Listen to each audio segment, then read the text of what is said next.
Ahora vamos con Casto Cando, quien es periodista venezolano de investigación y editor de Primer Informe, especializado en temas de corrupción y narcotráfico, tráfico humano e inmigración. Premio Benjamin Spears 2008 del Overseas Press Club of America, Premio Sunshine State Journalism Award y varias distinciones de la Asociación Nacional de Periodistas Hispanos, ganador del Emmy Award en Periodismo de Investigación. Es autor del revelador libro Chavistas en el Imperio, secretos, tácticas y escándalos de la Revolución Bolivariana en Estados Unidos. Es el periodista mejor informado del acontecer tras bastidores del régimen venezolano, sus Fuerzas Armadas y su sistema de inteligencia, por lo que es un gran valor para el periodismo latinoamericano. Con ustedes, Casto Cando. Gracias, María Fernanda, y gracias por la invitación de todos los que están organizando este evento.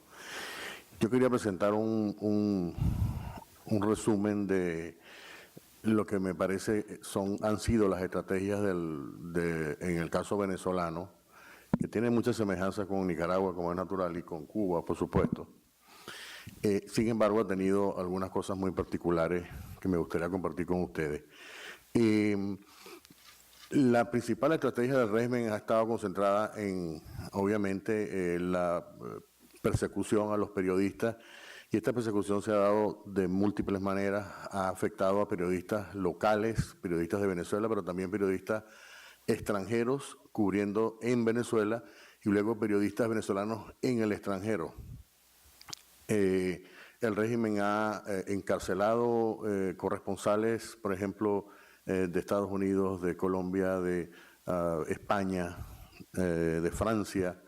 Recientemente ha sacado de la televisión que se puede ver en Venezuela canales como BBC de Londres, CNN, etcétera, y ha hecho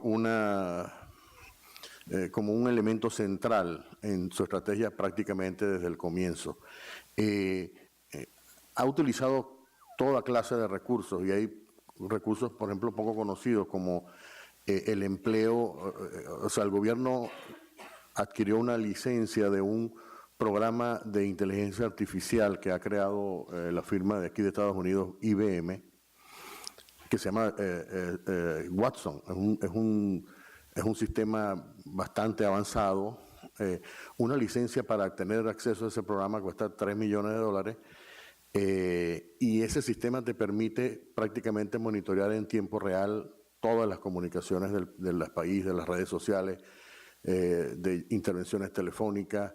Y estas personas, esto se maneja a través de un organismo que se llama el CESPA, Centro de Seguridad y Protección de la Patria, que es un organismo más o menos equivalente a la National Security Agency de Estados Unidos, la versión, por supuesto, a una escala mucho menor, pero han utilizado esa herramienta para perseguir. Esa herramienta, por ejemplo, le permite saber quién está escribiendo un Twitter crítico al gobierno y desde dónde, y entonces hay casos en los cuales la policía política visita a estas personas en sus casas, que no son necesariamente periodistas, son, digamos, comunicadores comunitarios, si se quiere, pero el nivel de sofisticación de esto ha sido, la verdad, impresionante.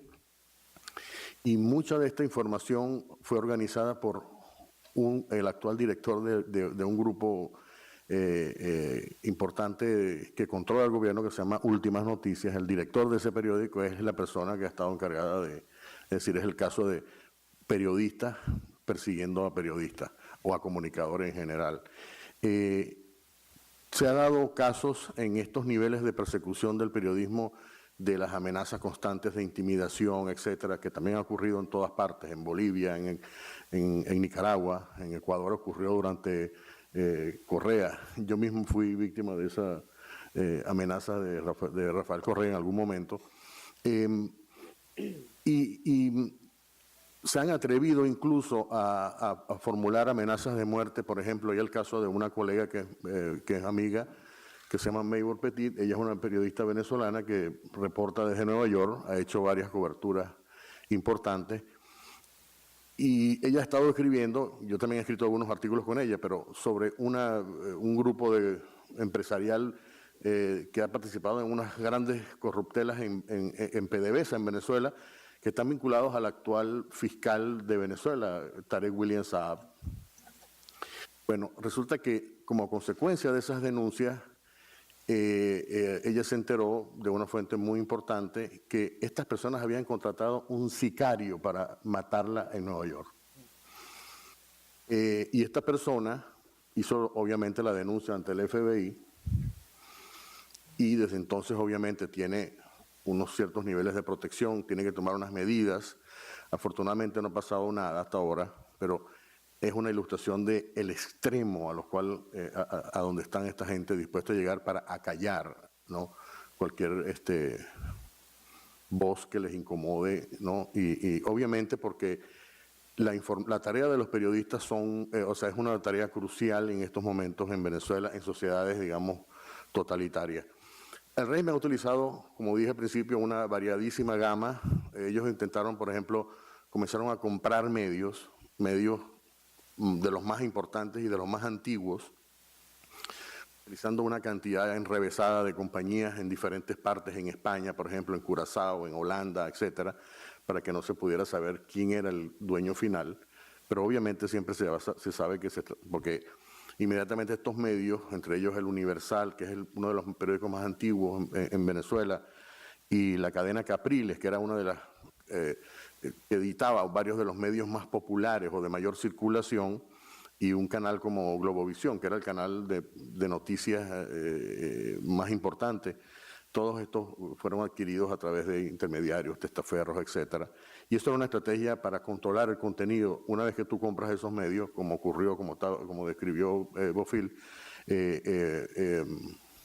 Bofelli, perdón, en Nicaragua también. Es decir, hubo y ha habido siempre un intento. En Venezuela no hay tantos canales como en Nicaragua, pero los controlan todos.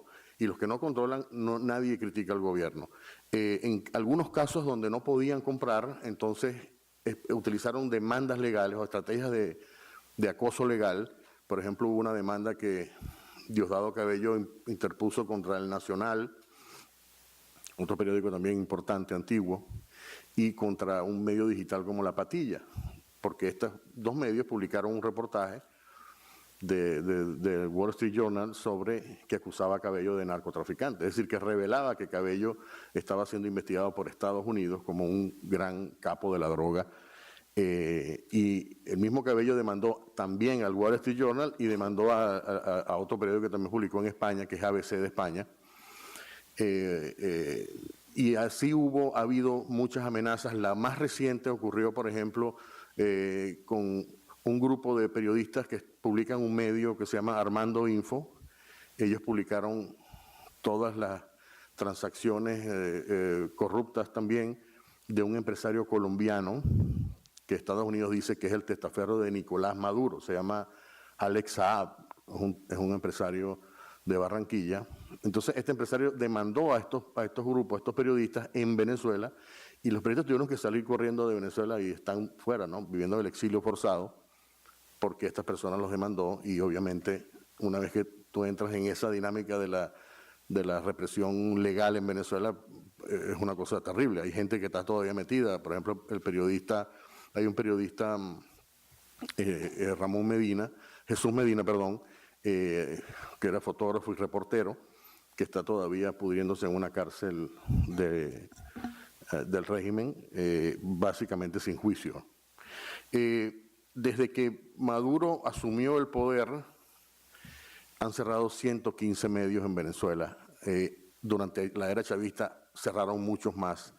Y en Venezuela prácticamente no existen periódicos impresos porque el régimen también restringió el acceso al papel periódico. Eso es una cosa, en los pocos medios que están subsistidos, sin acceso a las imprentas, por un lado, y otra vez, y sin acceso a los anunciantes, básicamente es una odisea publicar noticias o sobrevivir como un medio independiente. Sin embargo, esto obviamente se han creado diferentes maneras que yo voy a explicar más adelante. Otro elemento importante también que ha utilizado el gobierno ha sido un uso bastante temprano del fenómeno que hoy ya es mundial, de los fake news. Estas personas comenzaron a mentir prácticamente desde que llegaron y utilizaron todos los medios. Chávez, por ejemplo, tenía una cadena de televisión semanal y cada vez que hablaba, todos los canales tenían que transmitir, y se dedicaba a decir mentiras absolutamente increíbles en muchos casos. Por ejemplo, hubo una ocasión, yo hice una vez un reportaje para Miami Herald sobre los posibles problemas psicológicos de Chávez, porque inventaba cada cosa, ¿no? Era una cosa impresionante. Por ejemplo, un día dijo que, no sé por qué razón llegó a ese punto en el cual estaba diciendo que él tenía la teoría de que antes, en el pasado, había vida en Marte, y que se había acabado por el exceso de crianza de cerdos, de puercos, y que habían creado un problema digamos, ¿cómo se llama?, la atmósfera, por el uso. Entonces, la gente decía, bueno, pero ¿de qué está hablando este hombre? Una vez dijo, por ejemplo, que hubo un terremoto en Haití y dijo que eso había sido producto de una máquina gigantesca que tenía el ejército de Estados Unidos que provocaba terremotos. Y la última invención que por supuesto, ¿no?, es el caso del discípulo Maduro que supera al maestro, es que el apagón ahora fue producido por una máquina de rayos cósmicos. Eso es lo que dice Maduro.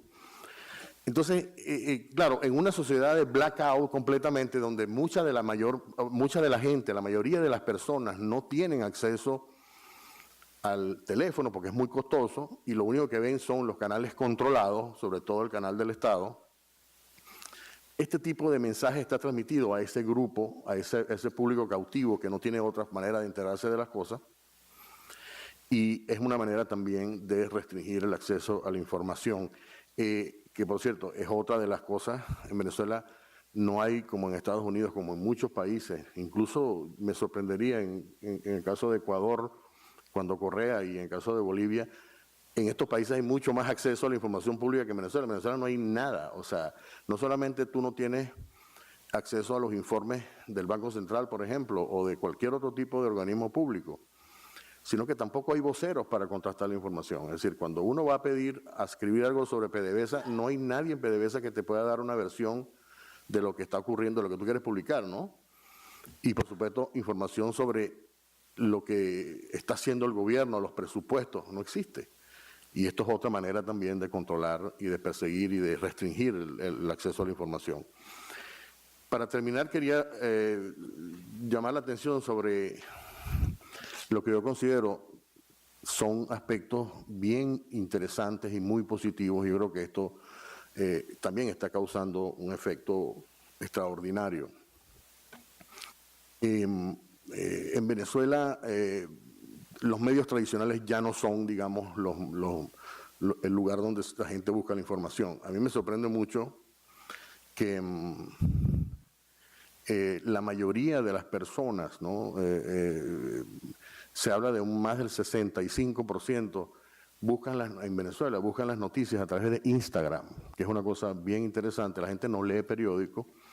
Ya ir a los correos electrónicos tampoco, los newsletters, o ni siquiera van a visitar. Es posible que hay mucha gente que visita portales regularmente, pero el modo como se está consumiendo la información en casos venezolanos es básicamente Twitter e Instagram. Eso es un dato bien interesante, porque toda la información que está fluyendo a través de esas aplicaciones que al gobierno le está costando mucho controlar. Entonces, lo que hacen ellos es que apagan la luz o bloquean. Entonces, han desarrollado, por cierto, con ayuda de los chinos, han desarrollado lo que llaman un firewall, o sea, una manera de restringir que la gente no pueda tener acceso a páginas que a ellos no les interesa, no les conviene. Afortunadamente se han creado, por ejemplo, hay hay herramientas muy importantes que se han desarrollado a través de Amazon, por ejemplo, a través de Google, que te ofrecen una manera para desbloquear el acceso o para evitar que las páginas sean bloqueadas, cambiando constantemente la IP, etcétera, ¿no? Una técnica que hay. Pero lo interesante de todo esto es que el flujo continúa y entonces el gobierno obviamente está. O sea, a mí me sorprende muchísimo la capacidad de convocatoria que ha generado el presidente interino Guaidó sin ni siquiera tener a su favor un canal de televisión o una emisora de radio, que son los medios, y por supuesto, medios impresos ninguno, ¿no? Y sin embargo, la gente sale a la calle atendiendo al llamado que hace, y básicamente este llamado se hace a través de las redes sociales. La otra cosa importante, para terminar, es que mucha de la información que se publica en Venezuela, por el la gente que está haciendo periodismo, está siendo monitoreado por las agencias del mundo, inteligencia. Muchos países están traqueando casi que lo que está saliendo, lo que están haciendo los periodistas. Muchas de estas informaciones se han utilizado para casos federales. Los bancos tienen lo que llaman las oficinas de compliance. Todo lo que sale de las personas que están en corrupción, etcétera, el monitoreo también es intenso. O sea que a pesar de todo lo que está pasando en Venezuela, la pelea sigue adelante, está haciéndose un gran esfuerzo y está teniendo repercusiones que está afectando a mucha gente dentro del gobierno. Y bueno, esperamos que todo lo que esto sea parte de la historia que se va a escribir después, pero que abra las puertas de la libertad en Venezuela otra vez. Gracias. Muchas gracias, Castro, por tus siempre reveladoras denuncias.